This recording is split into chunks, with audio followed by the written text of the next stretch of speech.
Jeffrey, I know you had a quite a long day at work yesterday, even though this is the third recording of today, so this is a few days after the event. But yeah, I guess you hosted 85 of your closest friends at a fun social event. You know, and the one thing that we did talk about earlier this morning was, as a teaching pro, or I guess even if you're in the hospitality business, I just know that for me there was a different feeling, like when I pulled off a social event or a tournament where there was some social component. Everyone just came away just going, God, that was so much frickin' fun. I just had a blast. Right.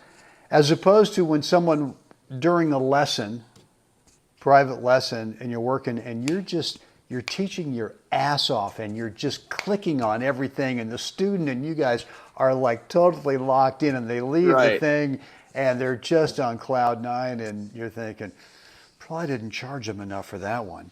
Right. But it's such but you're also like, you're like, you get energy from it. Yeah. But I guess the point I want to make is that the social event that you ran yesterday, that's just a different feeling of satisfaction. And totally. And so congratulations on that. That's cool. Thank you. Yeah, totally. It's good. So guys, I gotta mute this over here. Okay. I'm good. Stay with me. You got the tennis channel cooking over there or something? Yeah, I got the the Williams golf match. Yes. So this is after after the Osaka walks out of the press conference, because she doesn't like the fact that she can't beat this one girl. They asked her a hard question, I guess. Whatever. Oh golly, jeepers, that's not fair. Hey guys, welcome to another episode of the Gold Ball Hunting Podcast. I'm Brent Abel Jr. That is Jeff Jacklich the sixth over there. Quite a lineage, the Jacklich family. Yes, that's right. Quite a lineage. Anyway, we're publishing every day. We are doing a video recording. If you're on YouTube, obviously you're watching us, but we're stripping out the audio, so we're also uploading it to iTunes and Stitcher and other audio formats, and trying to let people on Facebook and other areas know what we're up to on a daily basis. And this is episode number 171. 171 days in a row, Jeffrey. I'm proud of you, man. I didn't know if you had it into. When you said, one of us said, well, let's do it for 1 year every day. And I said, sure, that's fine. And you said, yeah, baby, come on, let's go. We can now. They're going, okay, we'll see. We shall see. So, I'm tired. I'm walking out of the press conference right now. That's right. Right. Brenny asked me a hard question. That's right. Oh, well. All right. Look. Well. Get some new coaching. So look, guys, let's see. Where am I going to try to take this? I know, before we start in today's topic, which I know is going to actually fire you up. I know you're a little tired from yesterday's event, but I know this question is going to kind of rev you up a little bit.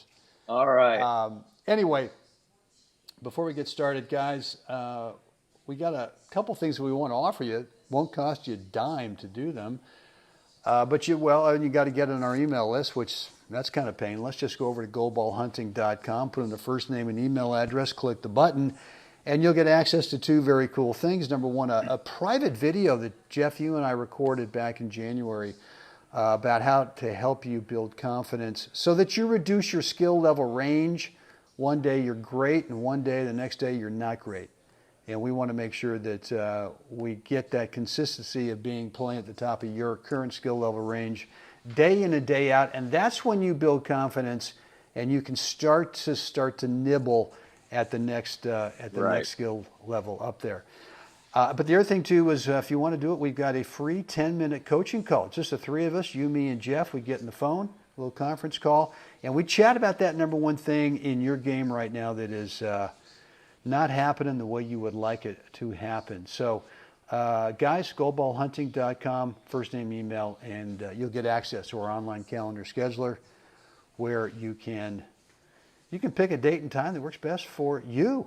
Not for us, but for you.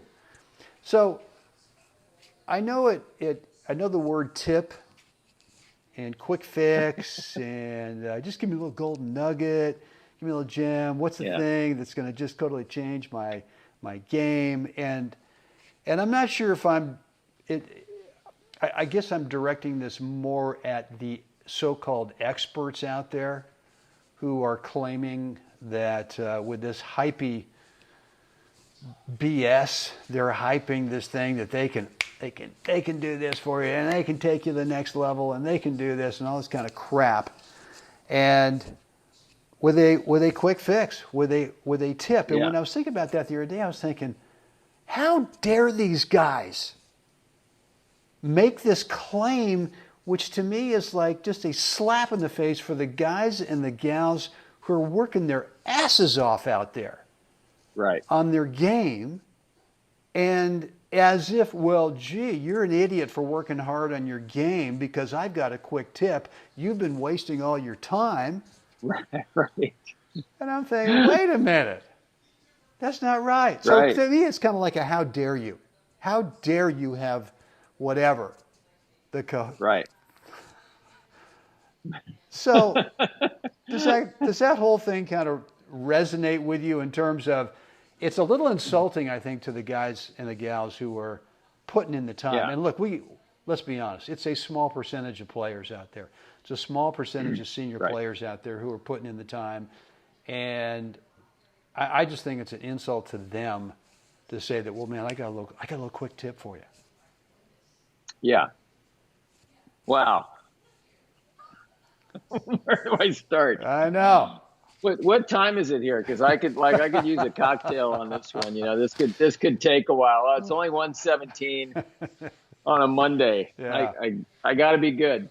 Well, I'm sure that you can I'm sure you can loosen up and fire away of this thing without a cocktail in there. Yeah, I think. I mean, here's the deal on that. I'm having trouble. Like, where do I just start with one? Just pick one, and I'll kind of help you through the rest of them.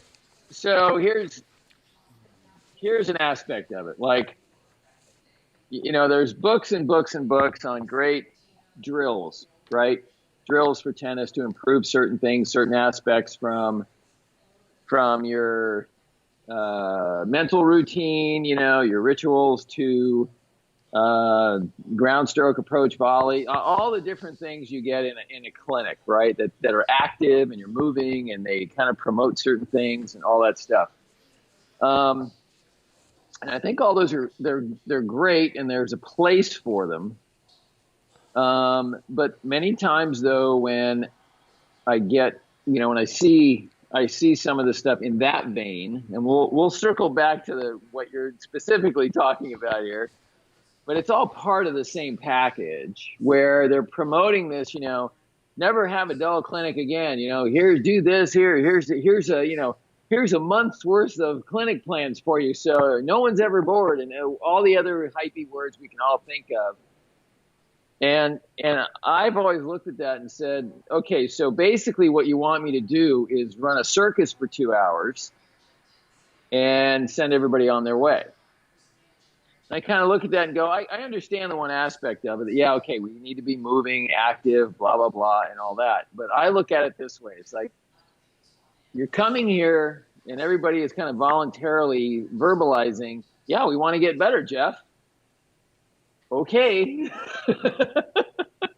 We're not going to do that. Right. We're going to do these specific drills. I'm going to teach you some geometry. I'm going to teach you some court positioning based on that geometry. And we're going to do some work for the next 30 days based on that, or the next 60 days. The clinic is going to look similar every time because I need you to get it. I can put on a show and I can, you know, like in the last one, I can twirl plates like on the Ed Sullivan show with the bears riding their bikes around me, and it'll be great. You know, but at the end of the day, no one's really improved anything. Yeah, they've gotten some exercise and they've been active and they had a good time. And I'm not poo-pooing that at all. But what's the goal? and I just think that we can do better than that, than run a circus show for an hour and a half, 2 hours. And I think you've got to get over the traditional idea that, the clinic is just something that we're active and we run around for an hour and a half or 2 hours. And then everybody's smiling, goes, "Oh, it was a great workout, Jeff." Okay. If that's what we were supposed to do, then great. And Yeah. then we fulfilled that goal. Right. If we're talking about making actual, changes in the way we view the game and understand the game and those types of things, that's a lather, rinse, repeat process that you have to just get into, and there is a point of mind-numbing repetition. Yeah. There's no question, and that's kind of my point with this whole thing is that the quick tip sort of ends up being a lather and rinse. That's it, done. Right. And right. now you've got it. And no, you don't. I mean, you might get a little epiphany, but it's just like momentarily. It's so temporary. It's Right. It's gone. I mean, and you know as well as I do that you get a student like the student that I sort of described in the beginning, like, oh my God, I just connected with this player for an hour, and he or she connected with me, and this thing was a thing of beauty for an hour, and you watch them walk out through the gate, and you kind of go, oh crap. I know by the time they get through the gate to the car, about a third of what we just accomplished is gone. Because they're getting in the car, they're not taking any notes, they're not writing anything down, and so if you're saying that you can somehow insert a quick tip into someone's brain that's got any permanence, Yeah. you're the most hypey guy out there, and you're probably selling ice to the Eskimos and blah blah blah, and so I want to stand up today for those players, those guys and gals, the small percentage, who are lather. What would you say? Lather, rinse, and Lather, rinse, repeat. and repeat. It's the wisdom of the shampoo bottle. Yes, well, and we can see that you're anyway. So yes, but it's the ones who are repeating it day in and day out, in terms of putting in the work. And not knowing when the permanence, when the automation is going to show up, but they have the faith that if they put in enough time that'll eventually happen. So I don't know. I was driving down here. What's today? I was driving down here Friday, and listening to some podcast, and someone said something that I just said, yeah, dang it. For those of us out there working our butts off on this game. Right. And someone saying they can give us a little, flippy tippy, Flippy Tippy. a flippy tippy, I like it. How dare you? How dare you insult the players out there who were really putting in the time? Right. Yeah. So, I mean, it takes. The the backside science of it, when you crack that seal and you actually look inside, right? The neuroplasticity and creating the new neural pathways actually takes repetition.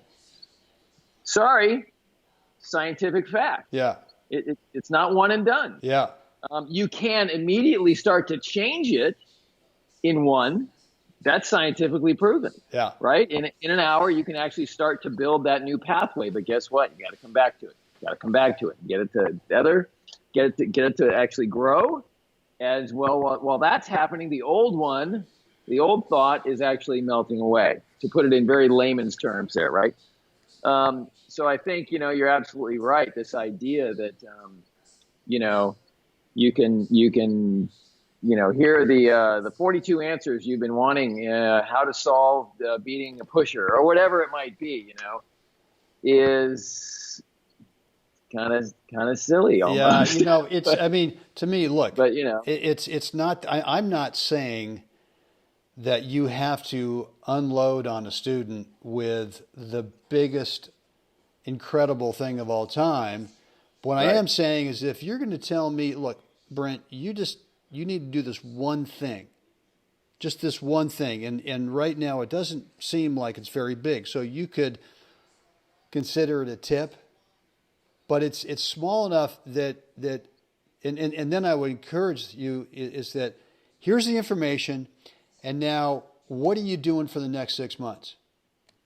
Because if you don't, because to me the information, the small little nugget, the so-called tip is nothing if there's not some kind of a follow-up plan. And coaching that student, teaching that student, here's how we have to implement it. Here's how we have to do the myelination thing to be able to get the neuroplasticity actually so that you can eventually automate it. And so to me, the information's maybe the first 5%, and the next 95% is, are you giving them the follow-up plan? And once you give them the follow-up plan, which by the way is pretty detailed, and then are you checking in with them? Are you following up with them to make sure that they're staying on track, and encouraging them to come back to you and ask you a question when there's something that they don't understand? And the question 6 weeks down the road could be, God, I feel like I'm just flatlining. I really haven't. And are you the motivator at that point where you go, hey, you got to go read this book. You got to go do this, because this will explain to you that you're right on the learning curve. You're right there. Just don't stop now, man. Keep going. Tipping point. You know, I mean, I had just a quick example. One of my members here, has come out to a Friday night drill session in the last 5-6 weeks. You know, in between the rains when I was able to get it in, and then the last few weeks, the weather's been good. And so he's come out, and I've run this basic one pattern over and over again, right? It's kind of a gateway point construction to get them to understand that you actually can construct a point. You do this, X, Y, Z, here's what you look for. And so in that repetition, he was so happy to come out Thursday night this week, and this last week, and he goes, Jeff, match point in my league match, I hit the serve, hit the next ball, exactly what you told me to do, and then I could see it like the seas parted, and it was like, oh, I'm supposed to hit this shot right now, and he dumps this ball cross court. Match over. Yeah. Right. Yeah. He executes, and it wasn't. He said, I didn't hit this perfect drop shot. It was just within the parameters that we'd been practicing, and he had the clarity at that moment to see it, and he executed, and he goes, and he was just grinning like God, I kind of can't believe you actually can deploy strategies but actually deploy a play. Run a play. And but he would not have been there. You said this was like the 5th or 6th week. Right. That's my point. After week 1, the clarity would not have been there. No, he wouldn't have had the confidence to even try it. Right. Much less the clarity to see the moment to actually that was the right time to do it. So that's the point. Is that 5 or 6 times in an hour and a half clinic, spending on that one particular drill, I probably spend. I go through a whole basket, 250 balls or so, maybe more, of doing forehand side and the backhand side with the same pattern. And so, it's a lot of reps. Yeah. And it takes it might take 20 minutes, 25 minutes. And some other pros might think, oh, you can't do that. I don't know. Everybody seemed to be like digging it and like, oh my God, Jeff, this is like really okay. This is, Well, I think that's the challenge for teaching pros is how do you create, or how do you build this neuroplasticity or this myelination? How do you build it if you continue to think that my job out here is to entertain, and you keep you kind of keep switching up, what someone's working on. So to me, the challenge is how do you continue to build the myelination and make it somewhat interesting. Right. Challenge. It's tough. Right. So, well, look, guys, listen, thanks for hanging out with us today. I for sure, I'm sure Jeff too, we would love to hear from you down below in the comment section. If you're over on YouTube, let us know what you think about today's episode. And if there's anything else on your mind that you want us to kind of address in an upcoming episode, let us know in the comment section at YouTube. If you're over at iTunes or you listen to an audio format, maybe the easiest way to get in touch with us is just shoot us an email. Email address is letusknow@goldballhunting.com, and we would love to hear from you. But short of that, Jeff, what would we like to find folks to do right now? Like us, Yes. share us, Right. Please subscribe. Good. Let us know what you think. Yeah, baby. All right, good, cool. Guys, again, thanks for hanging out with us. Again today, get out there tomorrow. No, get out there today. What do I say? Get out there right now and help someone else have a great day. Jeff, let's do this again tomorrow. Can't wait.